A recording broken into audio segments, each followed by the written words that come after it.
Hello बच्चों। Geometry में बहुत सारी थ्योरम्स होती हैं और बहुत सारी थ्योरम्स में से कुछ थ्योरम्स होते हैं जो हमारे डायरेक्ट एप्लीकेशन की थ्योरम्स होती हैं।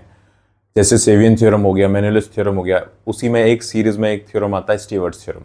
स्टीवर्ट्स थ्योरम से हम लोग मीडियन की लेंथ को डायरेक्टली निकाल सकते हैं। अगर आप पाइथागोरस थ्योरम नहीं लगाना चाहते हो तो इस थ्योरम से निकाल सकते हो। कैसे वर्क करता है, कैसे क्या होता है स्टीवर्ट्स थ्योरम में? तो इसमें क्या है कि एक ट्राइंगल है, उसकी तीनों साइड्स हमें दी हुई है ए बी सी, और एक सेवियन इसमें डाला हुआ है, कोई भी एक लाइन एडी, जिसकी वजह से बस हमें ये पता है कि अपोजिट साइड को एम और एन के रेशियो में डिवाइड किया जा रहा है, या एम और एन के कंपोनेंट्स में डिवाइड किया जा रहा है, पार्ट्स में डिवाइड हो रहा है। इतना हमें पता है। तो इन सब के बीच में रिलेशन जो बैठता है A B C D M N, इसी को हम लोग स्टीवर्ट्स थ्योरम बोलते हैं, स्टीवर्ट्स थ्योरम बोलते हैं। तो कैसे इसको प्रूव करते हैं, इसका प्रूफ देखते हैं। आओ देखते हैं इसका प्रूफ, स्टीवर्ट्स थ्योरम का प्रूफ देखा जाए। तो इसका प्रूव करने के लिए हम लोग बहुत कुछ एक्स्ट्रा ऑर्डिनरी नहीं करेंगे, हम लोग केवल और केवल कोसाइन रूल अप्लाई करेंगे। तो मैंने एक ट्राइंगल ले लिया, इसी को मैं उतार रहा हूं और इसी ट्राइंगल में हम लोग देख रहे हैं। हमारे पास ट्राइंगल हो गया ए बी सी, और दिस इज डी, जिसमें ये डी है, ये एम है, ये पार्ट एन है, दिस इज ए, और दिस इज सिंपली बी, और ये सी है अपना। तो हम लोगों को ये रिजल्ट प्रूव करना है, बी स्क्वायर एम प्लस सी स्क्वायर एन। इस रिजल्ट को भी कैसे ध्यान रखेंगे मैं बताता हूँ। तो प्रूव करेंगे कैसे, पहले उसको देख लेते हैं। अगर मैं इस एंगल को थीटा कंसिडर कर लूं तो ये ऑब्वियसली लीनियर पेयर से 180 माइनस थीटा हो जाएगा। तो इस ट्राइंगल, सबसे पहले ट्राइंगल ए डी में अगर हम लोग थीटा के लिए कोसाइन रूल लगाएं तो कॉस थीटा हमें मिल जाएगा D square plus M square minus C square upon 2dm। और अगर इस एंगल के लिए इस ट्राइंगल में हम लोग कोसाइन रूल लगाएं, यानी ट्राइंगल हमारा हो गया एडीसी, तो हमें मिलेगा cos of 180 minus theta is equals to मिल जाएगा हमारे पास D square plus N square minus B square upon 2dn। हम लोगों ने इस ट्राइंगल में दो एंगल्स के लिए कोसाइन रूल लगाया, और हमें अच्छे से पता है कि किसी ट्राइंगल में cos 180 माइनस थीटा जो होता है वो माइनस कॉस थीटा के बराबर होता है, that is equals to minus cos theta.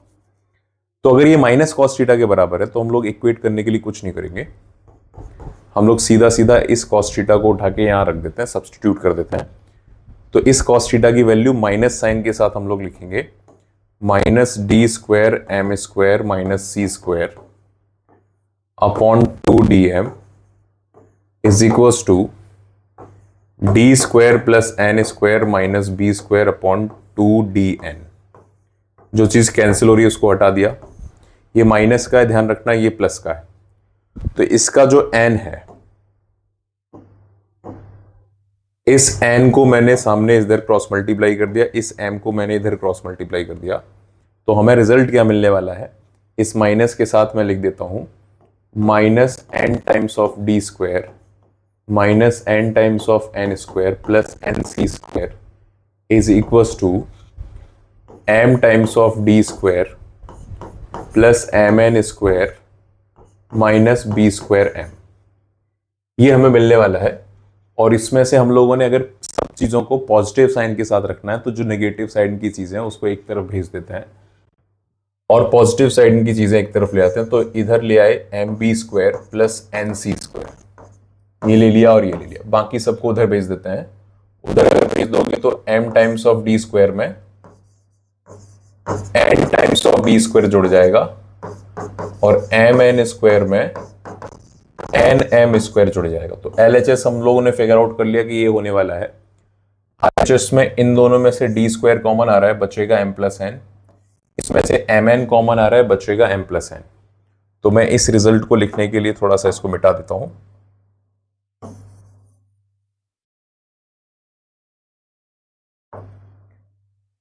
एक साइड हमें मिल गया M B square plus N C square, यहां से लोग एम प्लस एन कॉमन ले लिए, बचेगा हमारे पास डी स्क्वायर, और दूसरे वाले से एम प्लस एन कॉमन ले लिए, बचेगा हमारे पास एम एन। ये जो m प्लस एन है ये सामने वाली साइड को दो कंपोनेंट में जो डिवाइड किया गया है वो है, तो m प्लस एन का सम जो बनेगा वो a बनेगा क्योंकि सामने वाली साइड को दो पार्ट्स में डिवाइड किया हुआ है। तो हमें मिल गया कि M B square plus N C square बराबर a times of D square और a times of M N, तो ये आ जाएगा a D square plus M N, ये रिजल्ट होता है। अब इस रिजल्ट को ऐसा है कि भाई रिजल्ट तो बहुत ही बेकार टाइप का है, तो ध्यान कैसे रखते हैं? ध्यान रखने के बहुत तरीके होते हैं। जैसे एक तरीका ये याद रखने का करवाया जाता है कि B M B plus C N C is equals to D A D dad plus man.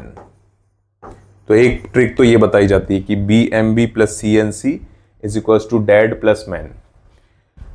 अब सवाल में आपको एबीसी फिगर आउट करने में अगर टाइम लगता है तो आपको ऐसे ध्यान रखना है कि m टाइम्स ऑफ सामने वाली साइड का square plus n times of सामने वाली साइड का स्क्वायर, ये हो गया हमारा LHS।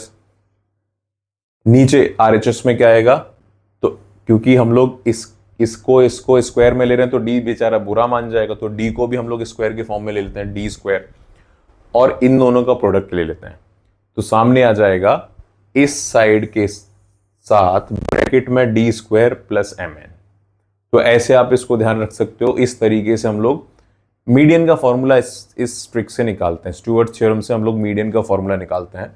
जैसे लेंथ ऑफ मीडियन यहाँ पे अगर डी निकालना है आपको, तो आपको पता है कि ए बराबर हिस्सों में बटेगा, एम की वैल्यू a/2 रख दोगे, एन की वैल्यू भी a/2 रख दोगे। तो इसमें से अगर डी निकालना है तो ये a/2, ये a/2, ये a, और ये आ जाएगा a²/2। तो इसको कैंसिल करेंगे, मैं निकाल के भी बता देता हूं। स्टुअर्ट्स थ्योरम से हम लोग मीडियन कैसे निकालेंगे। तो आपको करना क्या है, अगर आप स्टुअर्ट्स थ्योरम से मीडियन की वैल्यू निकालना चाहते हो, तो यहां पे मैंने m की जगह रख दिया a/2, n की जगह भी a/2 रख दिया, d हमें फाइंड करना है, ये लेंथ ऑफ मीडियन, ये हम लोग बोल रहे हैं length of median from a, यानी हमें डी फाइंड करना है। तो हम लोग क्या करेंगे, स्टुअर्ट्स थ्योरम में इसको पुट कर देंगे, बी स्क्वायर a/2 प्लस सी स्क्वायर a/2 बराबर a टाइम्स ऑफ d हमें निकालना है, और mn का वैल्यू आ जाएगा a²/4। तो a से सबको कैंसिल कर दिया, यहां से आ जाएगा b²/2 plus c²/2 minus a²/4 बराबर d²। ये हमारा मीडियन आ गया। अगर आप इसको सिंपलेस्ट फॉर्म में देखना चाहते हो तो मीडियन फ्रॉम ए का जो फॉर्मूला बनता है वो 1/2 2b² plus 2c² minus a² बनता है।